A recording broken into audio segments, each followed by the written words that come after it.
It was during the 2022 Blitz Chess Championship, the defending champion Magnus Carlsen was scheduled to play against Vladislav Kovalev of Belarus, who scored 2,556. And the funny thing, Magnus is nowhere to be found to defend his coveted crown. Before we get into this video, ensure you're subscribed to us so that you're updated whenever we drop a new one. Magnus was unusually late to the chess championships. Kovalev, being the sportsman he was, tried his best to delay the match, but eventually a judge decided to start the clock. Now the thing about blitz chess is that each side gets 3 minutes to complete all their moves. Fail to do that and you will have defaulted before long. The clock was ticking and Carlsen was yet to reach the arena. He had lost nearly 30 seconds in the process, and in a championship like this, that is equivalent to surrendering the title to the opponent. Such a massive loss of time is impossible to make up for. Make that impossible for most players. With very little time remaining on his clock, Magnus decides that it's time to show up. Immediately, he plays his first move, moving a pawn to e6. This move was significant on its own, as it's commonly known as the French defense. This defense usually means slower chess games. Magnus wanted to play his game slowly and without much pressure, as he was technically already behind his opponent. Vladislav began his round by moving his pawn to d4, aiming to occupy the center of 4 squares. Carlsen gave a crisp reply by moving his pawn to d5. After a swift exchange of pawns, the e-file was completely opened up. And guess which piece lies on the e-file? Yup, it's the king. And for a moment, though, both the opposing kings faced each other wholly exposed. Vladislav took the opportunity to develop his knight while Carlsen moved his black bishop to d6. Even then, Vladislav tried to regain control of the central squares by moving another pawn to the center area. This move meant that he was threatening yet another Magnus pawn. Carlsen neither attacked nor did he move his pawn. He brought out his knight to support the pawn. This marked the first significant lull of the game. Vladislav, feeling pressured, decided to take a full minute before going for his next move. Finally, he moved his knight to d3 to pressure the same pawn. Magnus calmly castled his king, taking it far from danger. This was followed by yet another period of lull. Kovalev took as much as another 60 seconds before making a concrete choice. Now, one thing that has puzzled many chess experts is these periods of suspension during the Kovalev turn.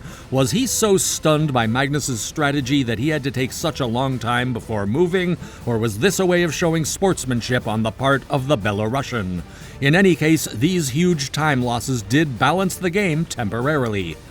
Did you like this video till now? Then please like the video and press the subscribe button to avoid facing another defeat in the chess game. The next move by Carlsen began the unraveling of the game. Carlsen moved his kingside rook to e8, checking the exposed king. The open E line during the initial pawn exchange showed the true colors now. This maneuver also prevented Kovalev from casting. Eventually, he decided to use his bishop to counter the check.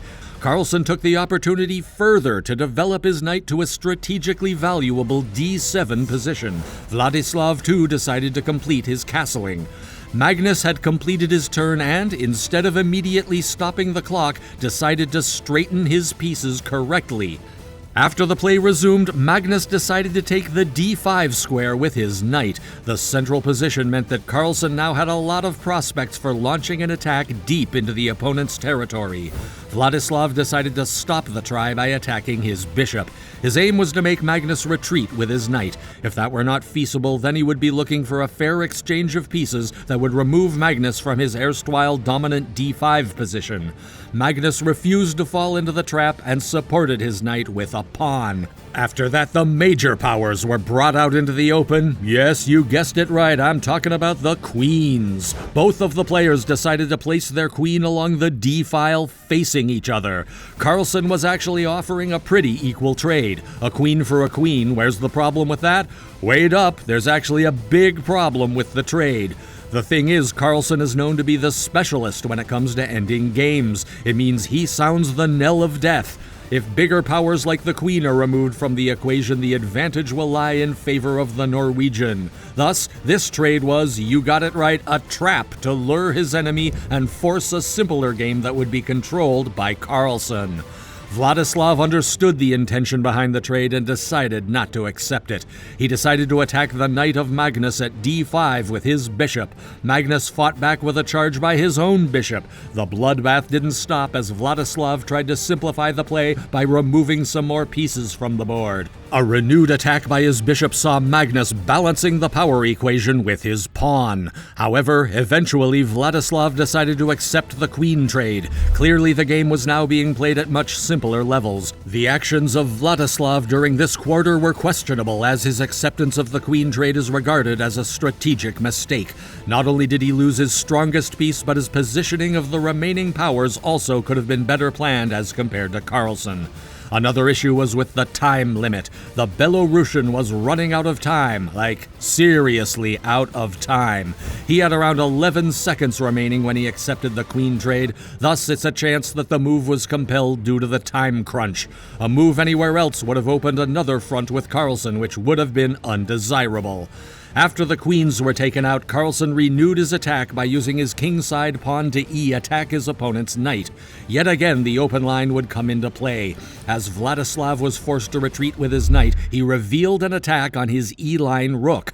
Magnus was only too happy to grab the opportunity. He took out his opponent's rook and gave a check to the king at the back line. Vladislav, however, retook his position by attacking Carlsen's rook with his bishop. The game gained a lot of pace after that. The time was ticking past both of the players. Carlsen decided to advance his rook to a more influential position and threatened an attack on the knight by the bishop. Vladislav traced his steps back to the final line of his side of the board. What followed was a brief exchange of pawns and bishops. Now the game has reached a very interesting juncture. While both of the players were exactly equal in terms of raw power, Magnus held a slight advantage over his rival from Eastern Europe.